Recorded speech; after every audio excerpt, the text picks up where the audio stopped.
اور رات کو تراوی کا جو سجدہ ہے 1500 نیکی ہے، 1500۔ کچھ لوگ 8 پڑھتے ہیں، ان کے پاس بھی دلیل ہے، کوئی بات نہیں، ٹھیک ہے۔ ہم 20 پڑھتے ہیں تو ہمارے پاس بھی صحابہ کی دلیل ہے، ٹھیک ہے۔ لیکن بھائیو 8 سے 10 کر دینا کوئی منع نہیں، 8 کو 12 کر دینا کوئی منع نہیں۔ صحابہ کے دور میں جب اللہ کے نبی تشریف لے گئے تھے دنیا سے، تو مکے والے کیا کرتے تھے؟ 4 تراویح، یہ جو ہم 4 تراویح کے بعد بیٹھتے ہیں نا، ترویحہ، آرام کرنا۔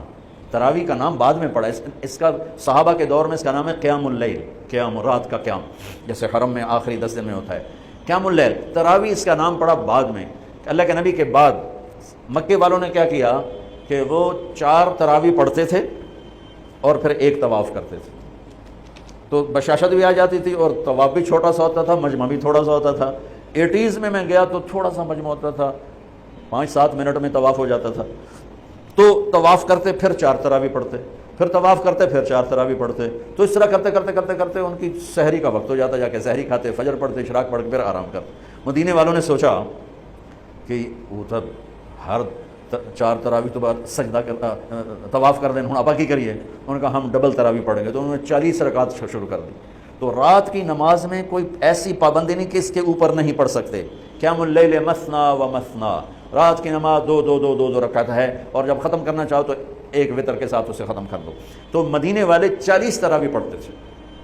شیخ عطیہ سالم رحمۃ اللہ علیہ مدینہ کے بہت بڑی ہستی تھے، اور ان کا مسجد نبوی کے اندر درس ہوتا تھا، اور مجھے ان سے فائدہ اٹھانے کا موقع ملا کہ میں جب حج پہ جاتا تھا پہلے جب، تو 1 مہینہ تقریباً مدینے میں قیام ہوتا تھا، تو روز میں ان کے درس میں جا کے بیٹھتا تھا۔ جب کہیں میرا کوئی بیان طے نہ ہوتا تھا تو وہ علم کا ایک بہتا ہوا دریا تھے، اللہ ان کے درجے بلند فرمائے، اور بہت عجب خزانے ان سے ملے جھولی بھرنے کے لیے۔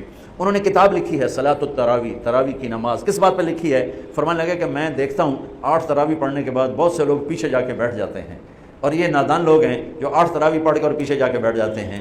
میں ان کے لیے یہ کتاب لکھ رہا ہوں کہ بے شک یہ بھی روایت ہے 8 تراویح کی اور 20 کی بھی، اور اس کی کوئی ایسی پابندی نہیں کہ 8 کے بعد پڑھنی ہی کوئی نہیں، میں جتی چاہ کے دوڑے جاندے رہے، میں مگرو بدلے کوئی نہ پڑھ آ گیا۔ یہ قیام اللیل یہ بندگی کی رات ہیں، یہ بندگی کی راتیں ہیں، یہ عبادت کی راتیں ہیں۔ آپ 2 پڑھو تو بھی تراویح ہوگی، 4 پڑھو، 8 پڑھو، 10 پڑھو، 12 پڑھو۔ میں نے مدینے کا انہی کی کتاب سے بتا رہا ہوں صلاۃ التراویح، مدینے والے 40 رکعت پڑھتے تھے، اور تراویح کا لفظ ہی 12 سے اوپر پہ آتا ہے، چونکہ ترویحہ ایک آرام کو کہتے ہیں، تھوڑی دیر کے لیے آرام، ترویحہ، ترویحتان 2 دفعہ آرام کرنے کو کہتے ہیں، اور تراویح 2 سے زیادہ دفعہ آرام کرنے کو کہتے ہیں۔ 8 تراویح پڑھی جائے تو اس پہ تراویح کا لفظ صادق نہیں آتا، بلکہ نام صلاۃ و ترویحتان ہوگا، ترویحتان۔ وہ 12 پڑھیں گے تو تراویح کا لفظ اس پر صادق آئے گا کہ 3 دفعہ آرام کرنے کو تراویح کہتے ہیں۔ یہ کوئی مطلب ہے کہ میں کوئی مناظرہ نہیں کر رہا ہوں، نہ ہی میری عادت ہے مناظرہ کرنے کی، لیکن جو 8 تراویح کو کہتے ہیں بس اس سے اوپر پڑھنی نہیں، ان کو یہ بتا رہا ہوں کہ اپنا نقصان نہ کرو۔ تراویح کی نماز ہو رہی 20 پڑھو، تم نے گھر جا کے کرنا کیا ہے؟